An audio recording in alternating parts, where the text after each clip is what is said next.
ગોંડલ કોર્ટમાં પોપટ સોરઠિયા હત્યા કેસમાં રીબડાના અનિરુદ્ધસિંહ જાડેજાએ સરેન્ડર કર્યું છે. સુપ્રીમ કોર્ટ દ્વારા આપવામાં આવેલી રાહત બાદ હટાવી લેવામાં આવી હતી. ત્યારે ગોંડલની ત્રીજા એડિશનલ સિનિયર સિવિલ જજ R.S. રાઠોડની કોર્ટમાં હાજર થયા. જાડેજાના કોર્ટમાં હાજર થતાં જ મોટી સંખ્યામાં તેમના સમર્થકો કોર્ટ પરિસરમાં ઉમટી પડ્યા હતા.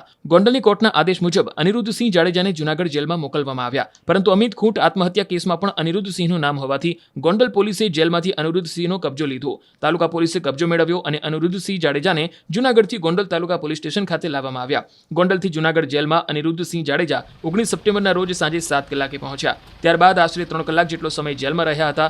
બાદમાં 19 સપ્ટેમ્બરના રોજ રાતે 10:30 વાગે જૂનાગઢથી નીકળ્યા હતા. રાત્રિના 12:20 કલાકે આસપાસ ગોંડલ તાલુકા પોલીસ સ્ટેશન ખાતે પરત લાવવામાં આવ્યા. ગોંડલ સરકારી હોસ્પિટલ ખાતે મેડિકલ ચેકઅપ બાદ તાલુકા પોલીસ સ્ટેશને લઈ જવામાં આવ્યા. QR કોડ સ્કેન કરો અને ડાઉનલોડ કરો ન્યૂઝ 18 એપ. મેળવો ગુજરાત અને દેશ દુનિયાની પળે પળની અપડેટ્સ.